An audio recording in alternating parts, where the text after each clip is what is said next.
जब पार्वती जी और शिव जी के बीच में संवाद होता है। पार्वती एक विदुषी महिला है, शिव जी एक विद्वान भगवान है। विद्वान ऐसे कोई मूर्ख भगवान नहीं बन सकता है। जितने भगवान हैं सब विद्वान और बुद्धिमान हैं और बड़े सहनशील हैं। राम भगवान को परशुराम ने बहुत गाली दिया, फिर भी सह लिया। विष्णु भगवान को परशुराम के पिता भृगु जी ने लात मारा, फिर भी सह लिया। जो दुनिया में सबसे अधिक सह सकता है वही महान और भगवान बन सकता है। ये सहना, जंगल में जाकर ध्यान लगाना, शांति पाना, वो आसान। वो शांति तुम्हारी नहीं, वो जंगल के एकांत की शांति। जंगल से हटते ही तुम्हें अशांति हो सकती है, लेकिन परिवार के बीच में, समाज के बीच में, आश्रम के बीच में, संत मंडली के बीच में प्रसन्न रहना और शांति बनाकर रखना, गम खा लेना, सह लेना, हिल मिलकर संगठन को मजबूत करना, ये कला अगर आपके अंदर आ गई तो याद रखना बाजार के बीच में भी तुम्हारी जिंदगी में बहार रहेगी। बोली सदगुरु भगवान की जय, सद ज्ञान दाता गुरुदेव की जय। शिव जी हमेशा पार्वती को देवी कहकर पुकारते, नाम नहीं लेते, देवी। देखिए सभ्यता सीखी। और पार्वती जी हमेशा अपने पति शिव जी को भगवान कहती है। मां पार्वती ने शिव भगवान से प्रश्न पूछा कि हे भगवान, ये बता दो सबसे श्रेष्ठ तीर्थ कौन है। शिव भगवान के ऊपर कबीर की छाप थी। शिव भगवान के अंतःकरण में कबीर का प्रभाव था।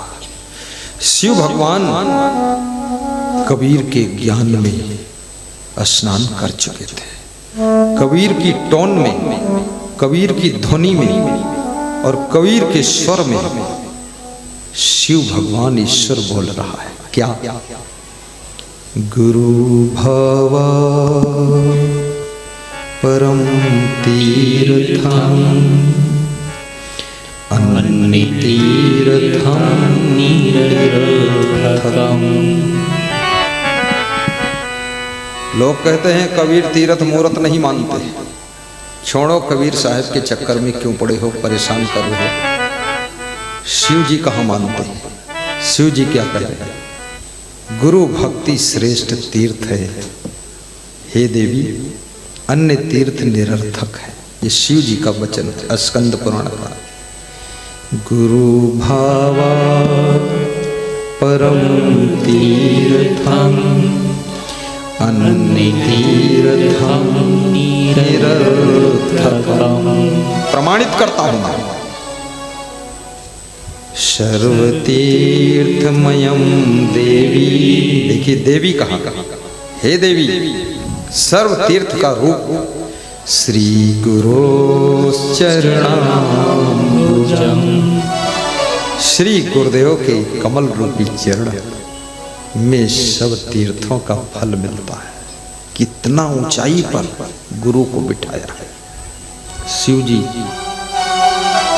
स्वयं गुरु के भक्त थे और आज शिव जी ने गुरु को आकाश से और ऊंचाई पर बिठा दिया। शिव जी कहते हैं हे देवी पार्वती, गुरु के कमल रूपी चरण में सब तीर्थों का प्रभाव रहता है, इसीलिए चरणामृत लिया जाता है। लेकिन एक शर्त लगा दी, शब्द को समझना। शिव जी कहते हैं अंबुजम, चरणाम्बुजम। अंबुजम का अर्थ होता कमल। जिस गुरु के चरण कमल है उसी गुरु का चरणामृत। ये सभी गुरु की बात नहीं कहा। कमल कैसे? कमल जिसके नयन कमल है, मुख कमल है, कर कमल, पद कमल, चरण कमल, हृदय कमल, जीवन कमल। उसके चरणों में सब तीर्थों का प्रभाव रहता है। कमल का अर्थ क्या होता है? संसार के सरोवर में जो रहता है, लेकिन जिसकी भावना और विचार के फूल संसार के माया मोह के कीचड़ से, इस ममता के जल से बिलग रहते हैं, वो व्यक्ति कमल है। जो दुनिया में तो है, लेकिन दुनिया उसके भीतर नहीं। जो संसार में तो है, पर संसार उसके अंदर नहीं। बड़ा फर्क है। कमल का फूल रहता है सरोवर के अंदर, लेकिन कमल के फूल के ऊपर पानी नहीं है, उसकी जड़ पानी में, जड़ कीचड़ में। ऐसे माया का कीचड़ और मोह का जल, लेकिन जिसका मन रूपी कमल इस माया मोह के कीचड़ और जल से बिलग है, वही अम्बुजम है, वही चरणाम्बुजम है, और उसी के चरणों में सब तीर्थों का फल प्राप्त होता है। गुरुपद पंकज सेवा तीसर भक्ति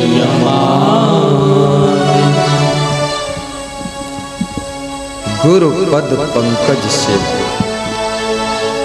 पंकज माने भी कमल होता है। पुंडरीक पुष्कर कमल अब्ज जलज अम्बोज, पंकज वारिज कोक नद कुबले कंज सरोज। ये सब कमल के पर्यायवाची। 8वीं में पढ़ा था, अभी याद है, सन 78 में पढ़े थे। अरे बहुत काफी चीजें मेरी पढ़ाई की यहाँ काम आ रही है। बचपन में कुछ सुने थे, वो भी काम आ रहा है। जमाने की कला चाहिए, कहाँ किस पॉइंट को जमाना है। शिव जी ने गुरु भक्ति को श्रेष्ठ तीर्थ कहा है। हे भगवान, ये तो बता दो,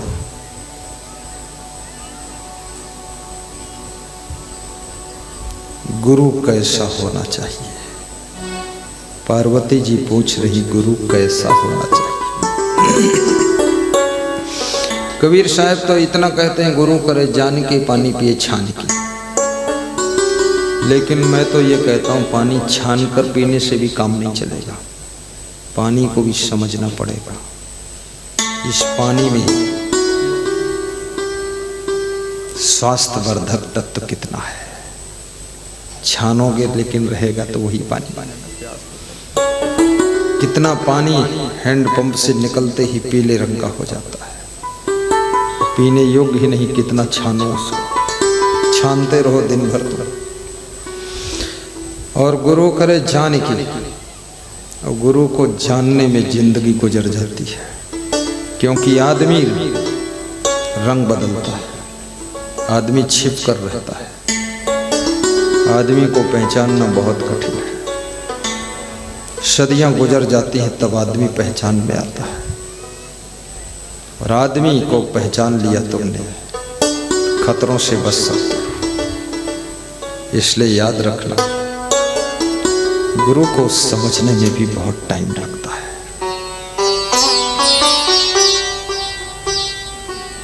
गुरु निर्मलः शान्तः साधो मितभाषिणः, काम क्रोध विनिर्मुक्तः, सदाचारः जितेन्द्रियः।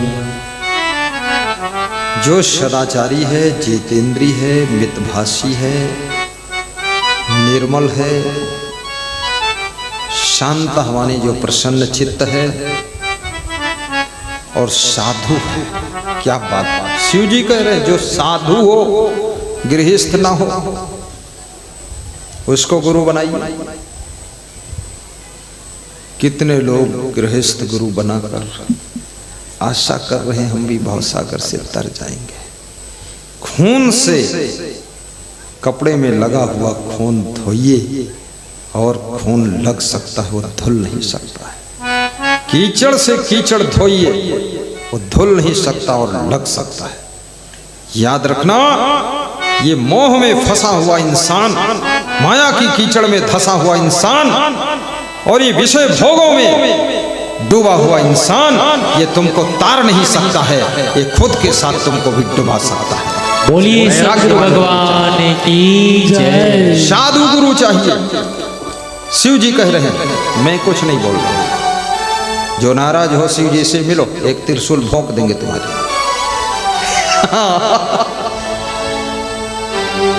शिव जी बोल रहे हैं, गुरुओ निर्मलः शान्तः साधवो मितभाषी। और गुरु मितभाषी हो, बकवासी न हो, प्रपंची न हो। कितने गुरु प्रवचन तो कम करते हैं, प्रपंच बहुत करते हैं। भगत भी मिलता तो उससे पूछे, तुम्हारे 2 भैंस रहे, अब कत्ती भैंसी? अरे भैंसी मत पूछो, वो की पत्नी बिगड़ गई, तुम भैंस पूछते। कुछ ज्ञान की बात सुनाओ जो पति पत्नी सुधर रही, ये भैंसी और पड़वा तुम गिनत फालतू।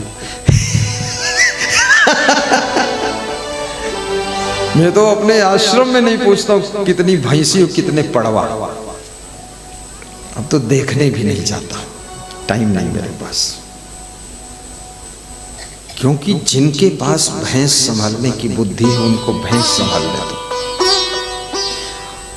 और जिनके पास सद्ज्ञान देने की बुद्धि उनको सद्ज्ञान देने दो। ये सद्ज्ञान देने वाले भैंस के पास खड़े रहेंगे तो सारा संसार भैंसा हो जाएगा, सब चौपट और गोबर हो जाएगा, वहां जाने की जरूरत नहीं। इस मंडप में मैं नहीं आता हूँ व्यवस्था देखने। इसके जो प्रबंधक हैं वो कहते हैं अगर आ गया तो नाराज हो जाते, थोड़ा दुखी हो जाते कि आपकी यहाँ क्या जरूरत है, यहाँ देखने की जरूरत है, यहाँ 1 नंबर व्यवस्था आपके अनुकूल करूंगा।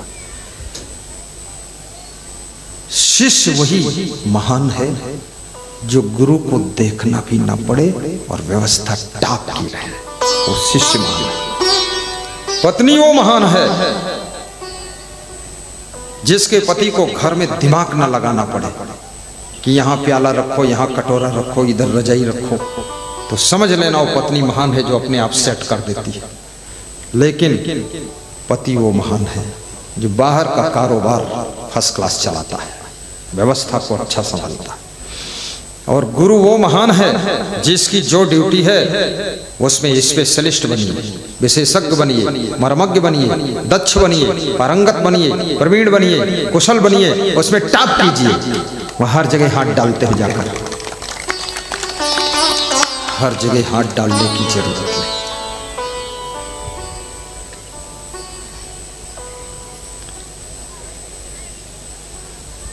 गुरु निर्मलः शान्तः साधवो मितभाषिणः काम क्रोध विनिर्मुक्तः सदाचारः जितेन्द्रियः। ये गुरु के लक्षण, गुरु सदाचारी हो, काम क्रोध को जीत चुका, काम वासना जिसके अंदर झंकृत ना हो। काम वासना को जीतना साधारण बात नहीं है, और काम वासना को जो जीत लेता है, क्रोध को जो जीत लेता है, तो क्या होता है? शक्नोति है यह सोढ़ुम प्राप्त शरीर विमोक्षणात्। श्रीमद् भगवत गीता का संदेश। काम क्रोध विनिर्मुक्तः सा योगी सा सुखी नरः। जो व्यक्ति जीते जी मरने से पहले पहले, श्री कृष्ण कहते अर्जुन मृत्यु से पहले पहले अर्थात जिंदगी में ही जो काम क्रोध के उठे हुए तूफान को बस में कर लेता है वही योगी है और वही सुखी मनुष्य होता है। Simple formula. यस्य दर्शन मात्रेण मनसा स्यात् प्रसन्नता। जिसके दर्शन से मन में प्रसन्नता आ जाए, वो परम गुरु है, जिसको देखते ही, दर्शन करते ही अपना मन हंसने लग जाए, खुश हो जाए कि हाँ ये है। यश दर्शन मात्रेण मनसा स्यात् प्रसन्नता स्वयं भूयाति धृति शांति सा भवेत् परमो गुरु। जिसके पास में बैठने से धैर्य बंधने लग जाए, मन में शांति उतरने लग जाए, समझ लेना वो परम गुरु है। हे देवी पार्वती, वो परम गुरु है, उसका दर्शन करो। परम गुरु, ताली बजा दिया करो, लड़की बजा रही तुम लोग। तुमको परम गुरु के ऊपर गुरु और चाहिए। अरे अतने में संतोष करो, ताली मार दो, छुट्टी हुई जी कल्याण। देखिए भगवत गुरु कौन है? ज्ञानम वैराग्यम ऐश्वर्यम यशः श्री समुदायितम् खड्गुणे ऐश्वर्ययुक्तो ही भगवान श्री गुरु प्रिय।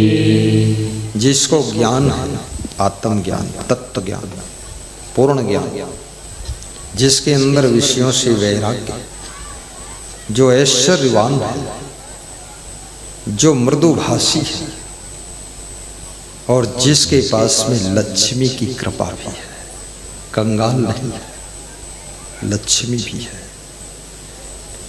शांति और संपत्ति दोनों है, यश, और जो यशस्वी है, जिसका यश चारों युग प्रताप तुम्हारा, को नहीं जानत है जग में कभी संकट मोचन नाम तुम्हारा। यहाँ के महंत श्री शैलेंद्र साहब सुबह के सत्संग में कह रहे थे, राष्ट्रीय संत संगदेव महाराज की जय। उसके बाद उन्होंने कहा राष्ट्रीय नहीं अंतरराष्ट्रीय कहो तो ठीक है। अंतरराष्ट्रीय, इंटरनेशनल सेंस। और वास्तव में मैं 8 देशों में प्रवचन करने जा चुका हूं। अब यूरोप का प्लान और बन रहा है। अपनी तरफ से रुका हूँ, मैं, तैयारियां हो चुकी हैं। आज भी न्योता आया था मनोज भाई पटेल, उर्वशी पटेल, आनंद जिला गुजरात से, कि अमेरिका आपको आना है। आज ही अभी फोन आया था, गाड़ी में जब बैठे, वहाँ दान करवा रहे थे ना मंदिर के लिए, उसके बाद गाड़ी में बैठे तो मैंने सोचा इतना दान करवाया, दान दिया, इसका कोई फल तो नहीं आया। लोग कहते फल मिलता है, हमें क्या मिला? खाम खां 1 घंटा खड़े रहे, बोलते रहे। तो गाड़ी में फोन आ गया कनाडा से पीएम पटेल का कि गुरुदेव आशीर्वाद दो, जो बोल दोगे 21 लाख, 1 करोड़, 2 करोड़ सब दे दूंगा आपको, आप मेरे भगवान हो। तो हमने कहा वाह, आज तक मैं सुना था तुरंत का दान महाकल्याण, आज वो बिल्कुल सिद्ध हो गया। वहां तुरंत दान हुआ, गाड़ी में बैठते ही महाकल्याण हो गया।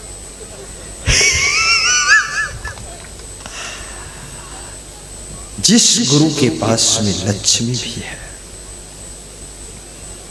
समुदाहृतम, जिसकी मृदु वाणी भी है, ज्ञान है, वैराग्य है, ऐश्वर्य है, यश है, ये 6 गुणों से संपन्न जो गुरु है वो भगवत स्वरूप गुरु होता है।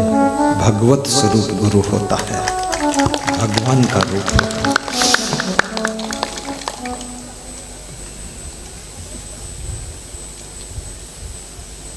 शिव जी पार्वती को समझा रहे। पार्वती ने पूछा, हे भगवान, यदि गुरु किसी को बना लिया है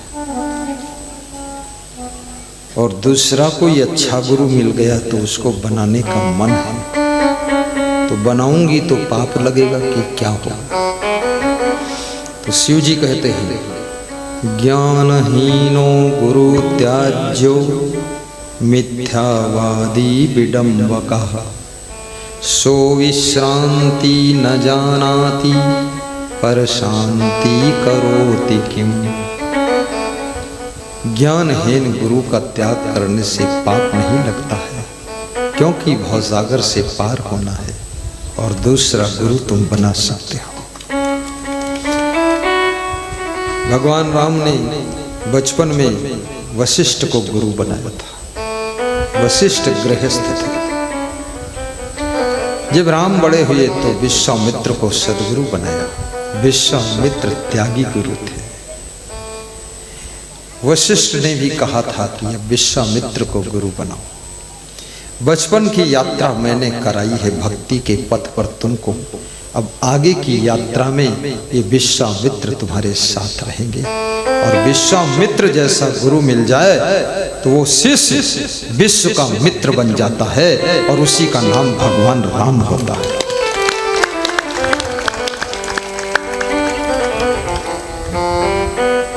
तो मैं एक कहानी सुना रहा था, बड़ी प्यारी कहानी थी, वो रिक्शा वाले की कहानी।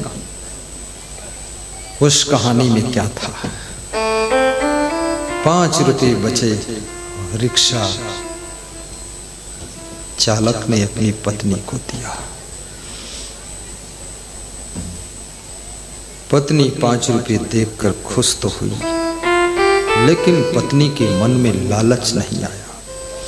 जिस पत्नी के मन में लालच ना आए वो धर्म पत्नी है। और जो पैसे को देखकर ललचा जाए फिर वो केवल पत्नी है, धर्म पत्नी नहीं। जिस पत्नी के मन में किसी पुरुष को देखकर आकर्षण ना हो तो धर्म पत्नी है, वो व्रतधारी पत्नी है। और जो पत्नी दूसरे पुरुष को देखकर आकर्षित हो जाए वो केवल पत्नी है। और चूक जाओगे तो कुतनी भी है। पत्नी और कुतनी बेकार। और जो पति सोमवार को व्रत, मंगलवार को व्रत, बृहस्पतिवार को व्रत रहे न रहे, लेकिन एक पत्नी का व्रत रखता है, उसकी पत्नी कभी दुखी नहीं होती है। सारा प्रेम अपनी पत्नी के लिए उड़ेल देता है। एक पत्नी की हो जाएगी आप, देखिए तुम्हारे घर में धन बरसेगा, सुख बरसेगा। कितने पति लोग अपनी पत्नी को धोखा देने पर तुले हैं। एक पति अपनी पत्नी से रोज कहता था तू मेरी जान है।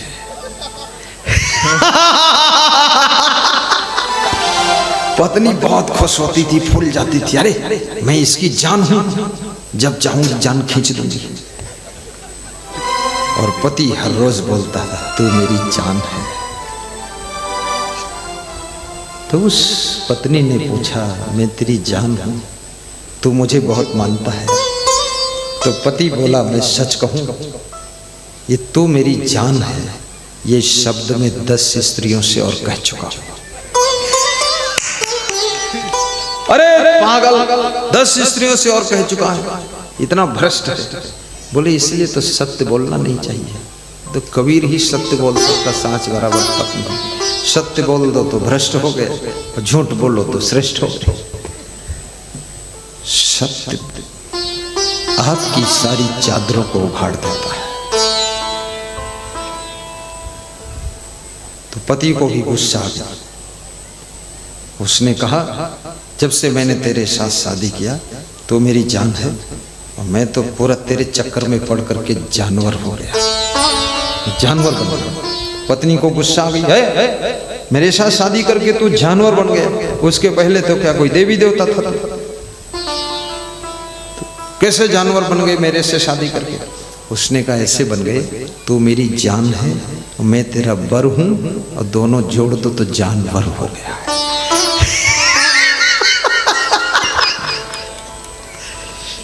गुरुजी मजेदार बात भी सुनाते हैं, सुनते हो।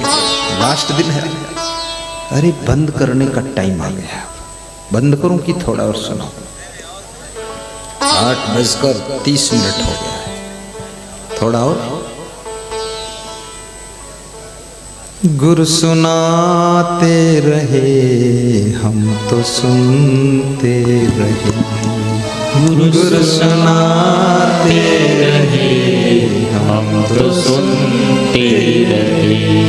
बीते सदियाँ यूं ही गीत गाते रहे, बीते सती आयु भी गीत गाते रहे। मेरा बन के रहो मुझको अपना कहो, मुझको इसके सिवा कुछ नहीं चाहिए, मुझको इसके सिवा कुछ नहीं चाहिए। भाव दो भक्ति दो, भक्ति की शक्ति दो, मुझको इसके सिवा कुछ नहीं चाहिए, मुझको इसके सिवा कुछ नहीं चाहिए। धर्म बड़े दान दो, सत्य का ज्ञान दो, मुझको इसके सिवा कुछ नहीं चाहिए, मुझको इसके सिवा कुछ नहीं चाहिए। भाव दो भक्ति दो, भक्ति की शक्ति दो, मुझको इसके सिवा कुछ नहीं चाहिए, मुझको इसके सिवा कुछ नहीं चाहिए। न कलम चाहिए न तो धन चाहिए, मुझको केवल गुरु के चरण चाहिए, मुझको केवल गुरु के चरण चाहिए।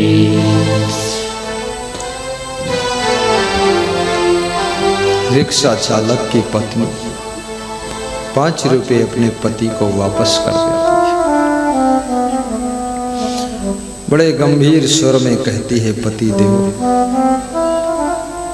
20 साल तक 1 रुपया हमने नहीं जमा किया,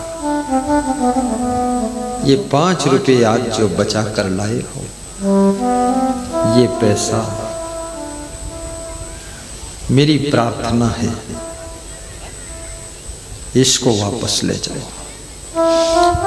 और मैं निवेदन करती हूँ, आज कभी तुमने जुआ नहीं खेला, लेकिन आज ये 5 रुपये का लॉटरी का टिकट ले लो जाकर। पति ने लॉटरी का टिकट लिया, पत्नी की बात मानी। साप्ताहिक ड्रा की लॉटरी थी, लॉटरी खुली। पति अनपढ़ था, पत्नी थोड़ा पढ़ी लिखी थी। उसने देखा साप्ताहिक ड्रा की लॉटरी का रिजल्ट, तो उसके पति के नाम से 5 लाख की लॉटरी खुल गई। 5 लाख। पत्नी की बात मानोगे तो 5 लाख की लॉटरी खुलेगी, समझ लो। बस आज से यही शुरू कर दो। जब तुम्हारी पत्नी कहे मेरे सिर दर्द हो रहा है, तो उसके बेड के पास बैठ जाना, मस्तक पर हाथ रखना और 2 पंक्तियां गा देना कि तुम ही मेरी मंदिर, तुम ही मेरी पूजा। बस उठकर बैठ जाएगी, बोलेगी सिर दर्द खत्म। ये ट्रीटमेंट है, बहुत बड़ी दवाई है। इसको पटना के लोग आजमा चुके, भागलपुर में आजमाया है। एक भगत ने कह रहा था, बिल्कुल स्पेशल नुस्खा है।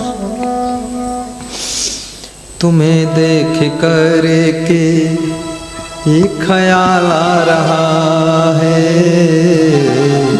कि जैसे फरिश्ता कोई हंस रहा है, कोई मेरी आँखों को देखे तो समझे कि तुम मेरे क्या हो, कि तुम मेरे क्या हो। कहिए निरंजन वाजपेयी। कहिए परशुराम मंडल धमना वाले, धर्मेंद्र धमना वाले, तुम ही देवता हो, तुम ही मेरे मंदिर, तुम्ही मेरी पूजा, तुम्ही देवता हो, तुम्ही देवता हो। बहुत रात बीती चलो अब सुला दूं,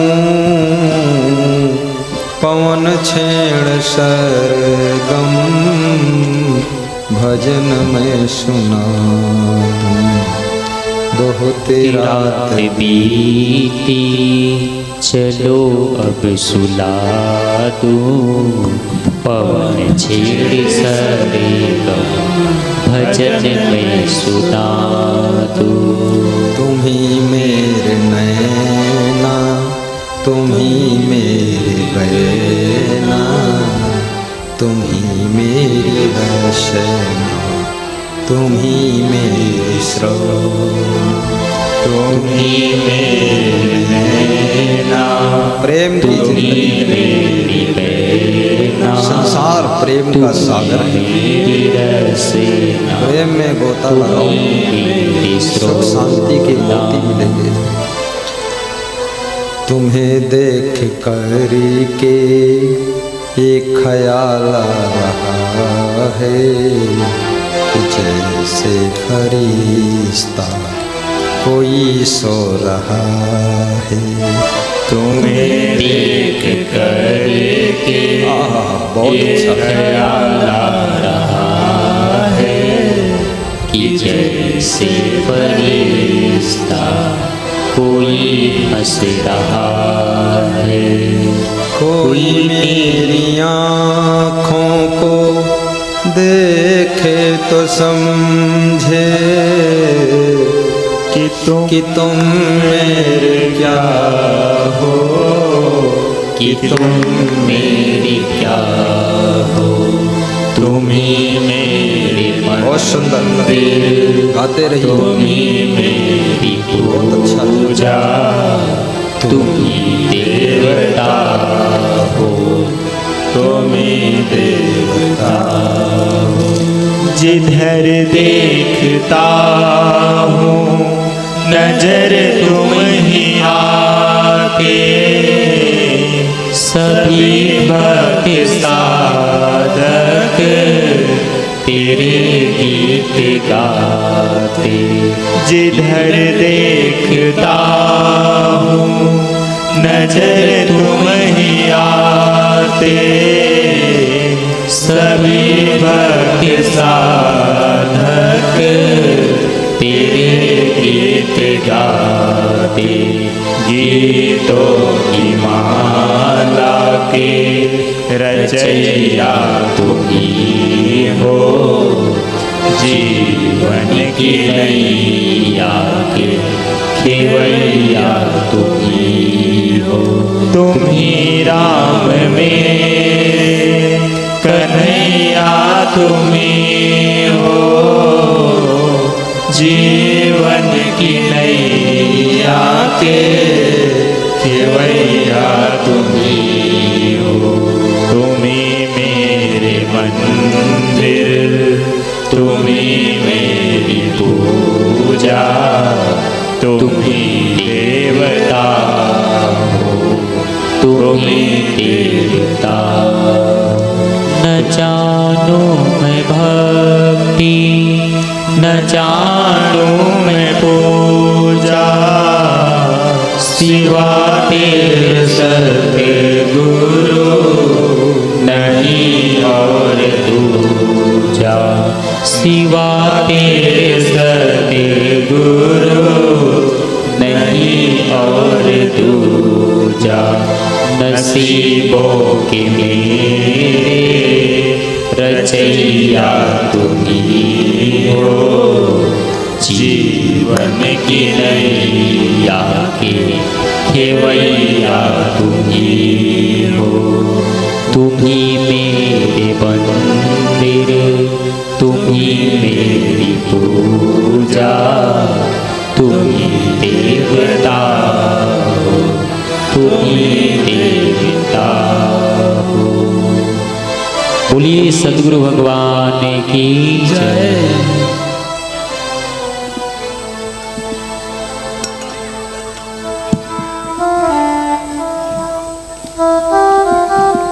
शोरगुल बंद हो, अपने अपने बच्चों को कंट्रोल करें, ध्यान को एकाग्र करें। थोड़ी देर और कथा हो। सेतहि सेत सितंग भव, शयन बाण अधिकाई, जो सनिपात मारे सो साधु सिद्धि पाई।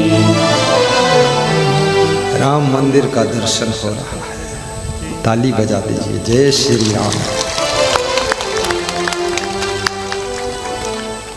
गीत गाए थे ना, तुम ही मेरे मंदिर, तो राम मंदिर का दर्शन हो गया। इसी मंदिर के पड़ोस में आपके बाबा का आश्रम बनेगा। आप जब आओगे बाबा के आश्रम में, सोओगे, वहीं खाओगे, वहीं नहाओगे और फिर अयोध्या का दर्शन करोगे। बाबा तुम्हारे बहुत सुंदर आश्रम बनाएंगे बाबा। कैसा सुंदर बनाएंगे? सुंदर यानी सुंदर, ब्यूटीफुल, वंडरफुल, जिसमें सेफ्टी, सिक्योरिटी, ब्यूटी, ये सब कुछ होगा। आश्रम का दर्शन हमें गुरु से मिलन कराता है। बहुत भक्तों ने अयोध्या आश्रम में एक एक विश्वा 4-4 लाख रुपए दान किए। लगभग 1.5 करोड़ दान भक्तों का आया है भूमि खरीदने के लिए, और भूमि खरीदी भी जा चुकी है। कुछ खरीदना बाकी हो, भी खरीदी जाएगी। सब खरीदने के बाद भव्य निर्माण प्रारंभ हो जाएगा, और जब निर्माण हो जाएगा तब आपको सोने के लिए बुलाया जाएगा। जब निर्माण हो जाए, आश्रम में और काम करने की जरूरत नहीं है। जो काम घर में करते हो वही करो। आप डॉक्टर हो तो डॉक्टरी करो, 2000 डेली कमा रहे आप। आश्रम में ईंटा ढोगे, 300 रुपये मजदूर का ही तो काम कर पाओ। उससे अच्छा है डॉक्टरी करो, 2000 कमाओ, 1000 आश्रम में दे दो, 3 मजदूर काम करेंगे, तुम उतना काम भी नहीं कर पाओ। वकील हो, वकालत करो आप, एक मुकदमा गुरु के नाम से लड़ दो, 25,000 दे दो, बस हो गया। 25,000 में कितने 75 लेबर काम करेगा। वकील साहब को ईंटा ढोला नहीं, ये कोई बुद्धिमानी काम है। एक प्रिंसिपल मुझको पढ़ाया था केमिस्ट्री, उसने प्रोग्राम किया तो पोस्टर चिपकाने गया दीवार में, तो मेरे फोटो को हाथ लगाकर मस्तक में लगाता था कि इनको केमिस्ट्री पढ़ाया था। Zn + S2 SO4 = Zn SO4 + S2। आज इनका पोस्टर में चिपका रहा हूँ। मैंने कहा मास्टर साहब तुमको ट्यूशन पढ़ाना चाहिए, 50 बच्चों को ट्यूशन पढ़ा दो, जो फीस मिले उससे लेबर लगा लो, एक ही दिन में पोस्टर चिपक जाएगा। तुम कहाँ पोस्टर लिए घूमते? बोले इतना सुंदर पोस्टर कोई इधर उधर डाल देगा। हमने कहा कोई नहीं डालेगा, आप लेबर लगा लो। याद रखना, तुम तो बिजनेस करो, सब काम पैसे से होता है, पैसा दान करो। कुछ लोग मुझसे कहते गुरु मंत्र लेना है। गुरुजी हम कपड़ा नहीं लाए हैं, फल भी नहीं ला पाए हैं, हम कुछ नहीं लाए हैं। हमने कहा कुछ ज़रूरत ही नहीं है, तुम रुपया दान कर दो, हम सब खरीद लेंगे। तुम क्यों टेंशन लेते हो? वहाँ जमुई बाजार में मोहम्मद खाम खां खोपड़ी खोले, सब ले लूँगा। बोले कितने रुपया दे दे? हमने कहा 500 रुपये के फल। बोले ठीक। और हमने कहा 3000 का कपड़ा, 3500, 500 रुपये एक पात्र, बर्तन, थाली, कटोरी, चम्मच, गिलास। बोले 4000। हमने कहा 1100 दक्षिणा, 5100 दे दो, बात खत्म। 5100 दे दिए। तो हमने न फल खरीदा न कटोरी गिलास खरीदा। हमने क्या किया? 5100 हमने 51 से उठाकर क्या किया, चुपके से तुमको बता देता हूँ, 15 गद्दा खरीदा। जब वो भगत आएगा तो उसको लेटेगा आश्रम में, खाम खाम और रोज कमंडल खरीदे थे। तो देखिए, भक्त के दान से भक्तों की व्यवस्था भी बनाना जरूरी है। भक्त आएंगे कहाँ सोएंगे, क्या ओढ़ेंगे, इसलिए गद्दा रजाई भी। इसलिए गुरु को कपड़ा न दे पाओ, कपड़े के बदले पैसा दे दो। उस पैसे से गुरु तुम्हारे लिए रजाई खरीद लेगा, गुरु तुम्हारे लिए कुर्सी खरीद लेगा। जैसे आप लोग कुर्सी पर बैठे तो बैठने में आराम है कि नहीं है, बोलत का नहीं, बहुत आराम। नंबर 2, कपड़े गंदे नहीं होते, ये फायदा है। नंबर 3, कुर्सी पर बैठने के बाद आदमी जल्दी उठता ही नहीं, क्योंकि डर है कि उठे दूसरा बैठ जाएगा तो कुर्सी गई। ये भी फायदा है। थोड़ा बहुत कुछ इधर उधर काम भी रहता है तो टाल देता है कि बैठे रहो भाई, ये भी फायदा।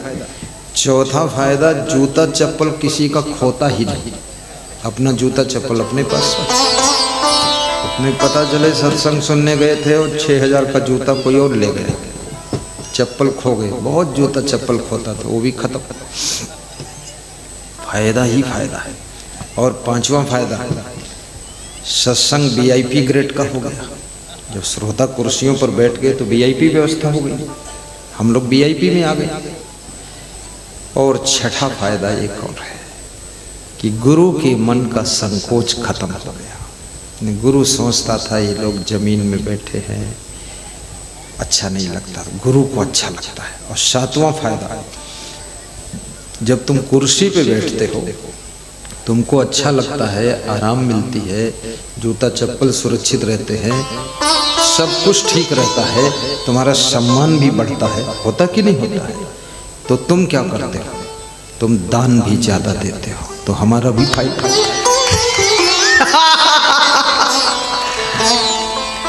सब तरफ से फायदा है। और जब तुम दान देते हो तो मैं क्या करता हूँ, मैं उसी दान से फिर सोचता हूँ अभी रुपया क्या करूँ, इतना सब दिया है क्या करूँ। अपने तो कोई पत्नी पतना है नहीं, जो कुछ है सब इतना, ना भतीजा लतीजा कोई नहीं, सब छुट्टी काम। तो मैं सोचता हूँ अगली बार गर्मी के महीने के लिए बड़े बड़े कूलर खरीदूं, 10 कूलर उधर, 10 इधर और 5 पीछे और 5 इधर लगा दूंगा, और पूरा ठंडी ठंडी हवा चले, किसी गर्मी ना लगे। और जब कूलर की हवा में तुमको बिठाऊंगा ना, दिमाग भी ठंडा हो जाएगा, तो ठंडे दिमाग से और दान बढ़ जाएगा। यानी तुम्हारा दान तुम्हारी सेवा में ही हमको लगाना है और कुछ नहीं। सत्य बता लो। और मेरी सोच बहुत बड़ी है, कल मैं बता चुका हूं, दोहराऊंगा नहीं। आपका सम्मान बढ़ाना है।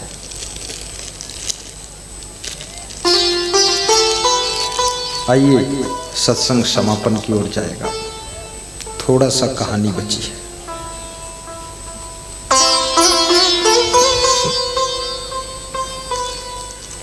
जाने क्या जादू भरा हुआ गुरुदेव तुम्हारी बाणी में, जाने क्या जादू भरा हुआ गुरुदेव तुम्हारी। नेपाल के सत्संग में मैं दाल परोस रहा हूँ। देखिए ये मैं भंडारे में अभी 10 दिन पहले वहाँ सबको गिलास में भर के दाल दे, मैं भंडारा बहुत परोसता हूँ, 1000 लोगों को तो बाटी अकेले परोस देता हूँ।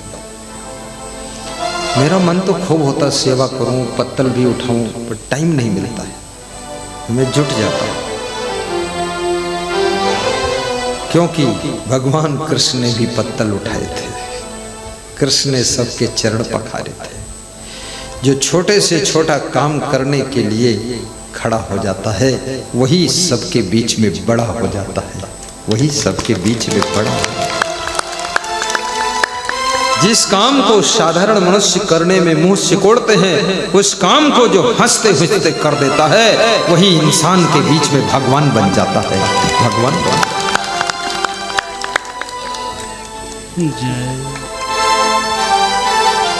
धन्य हो। इधर भी महान भक्त बैठे हैं। तुम इधर आओ, क्या नाम तुम्हारा? गले में रुमाल डाले और पीछे चश्मा वाले कौन? इधर सामने बैठो। वो हंसता बहुत अच्छा, उसको बुलाओ। हाँ। आ जाओ।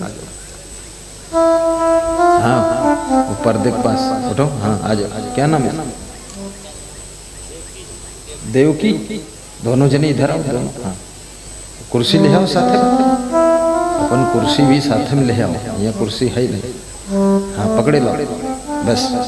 उधर सामने बैठो, जाओ मुँह डाल लिया। पर्दे के नीचे से घुस जाओ कहीं से। देखो ये दोनों, हाँ, चाहे जिधर से घुसो, बड़ा चक्रव्यूह जाल बनाए है हम। कई लोग हम घुमा करते कि इधर से निकली, जाते निकले वो तो हम फिर चक्कर खड़ा।